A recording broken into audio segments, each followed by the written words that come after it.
Now it's time for all the day's business news. Stephen Carroll is here with me. Let's start with that slap on the wrist for Apple. Yeah, the tech giant's going to have to repay $32 million to consumers to settle a US regulatory complaint over how they handle purchases made in applications on the iPhone or the iPad. Now, the Federal Trade Commission says that US consumers were billed for charges incurred by children who were using their parents' accounts without giving their express permission. Nicholas Rushworth has the story. Not so much bad Apple as naughty Apple. It has got a slap on the wrist from the Federal Trade Commission in the United States for letting children buy products using mobile apps without mummy or daddy knowing. Apple failed to tell parents they were authorizing a charge for a virtual item to be used in the app, as well as opening a 15-minute window during which their child could make unlimited additional purchases without further action by the parent. The FTC said tens of thousands of customers in the US had been affected. One mum said her child spent $2,600 while playing the game Tap Pet Hotel. Apple agreed to full refunds but is putting on a pout. It settled a class action suit last February on the same issue, forking out tens of millions to 23 million affected customers. Apple CEO Tim Cook said it doesn't feel right for the FTC to sue over a case that had already been settled. However, we decided to accept it rather than take on a long and distracting legal fight. Under the settlement, Apple will now have to change its billing practices to make it more obvious that purchases are taking place.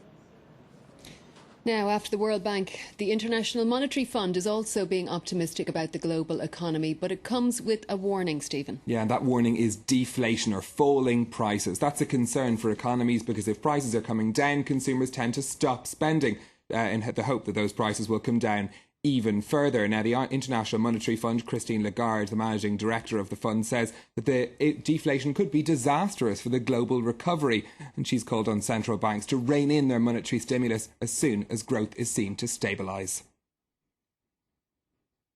With inflation running way below central bank targets in most corners, clearly we are seeing rising risk of deflation, which could prove disastrous for the recovery. If inflation is the genie, then certainly deflation is the ogre. That must be fought decisively.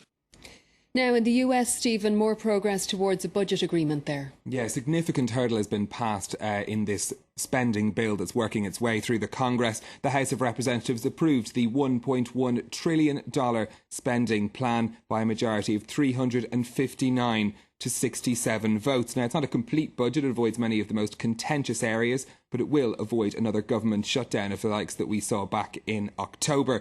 And the law now goes to the Senate, or the bill rather now goes to the Senate for approval before being signed into law by President Obama. OK, update us on the markets, please. OK, well, after a record high on the S&P 500 on Wall Street yesterday, the Asian markets have failed to hold on to those gains in trading today. You can see the Nikkei there is down in the red. Japan had its best day in 4 months on the markets yesterday, but it's back in the red today after investors chose to take their profits out of those Japanese stocks. Over in Sydney, not a market we usually check in on, but just to let you know that the figures on employment there showing that 22,000 fewer people were employed there in December. That sent the Australian dollar down in value to a 3.5-year low, but the market's not too depressed, up over 1%, as you can see. And you've some companies news for us this Thursday. Yeah, we're going to start with Carrefour, the French supermarket chain whose sales grew by 3.2% in the last 3 months of 2013 to 22.2 billion euros. Its biggest growth is in Latin America, while the figures for the home market of France were up by 1.3%. Excluding petrol, sales dipped slightly in Europe over that period. Last month, Carrefour, the world's second largest retailer, announced a plan to buy out 127 shopping centres in Europe in an effort to modernise its stores. Deutsche Bank has suspended a number of currency traders in New York as part of a wider investigation into rate rigging. The German firm is the world's biggest foreign exchange trader with around 15% of the market. The US Justice Department and British financial regulators have been investigating irregularities in the rates of currency exchange since last year. Deutsche Bank says it's cooperating with their inquiries. And things are looking up for the mining firm Rio Tinto, which reported an increase in production and delivery volumes in 2013. The Anglo-Australian company says shipments were up by 6% between October and December. It comes after the firm was forced to slash costs by more than $2 billion last year.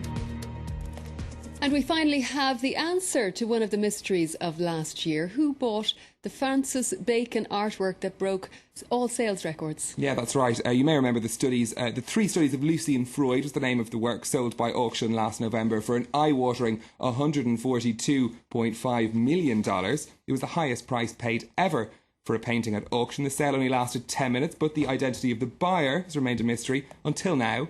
It's emerged that the buyer was Elaine Wynne. She's the billionaire ex-wife of casino magnate Steve Wynne. She was married twice to him, in fact, divorcing for the second time in 2010. And as part of the settlement, she was granted shares in the company worth $741 million. At the time she bought this painting, her net worth was valued around $1.9 billion by Forbes magazine.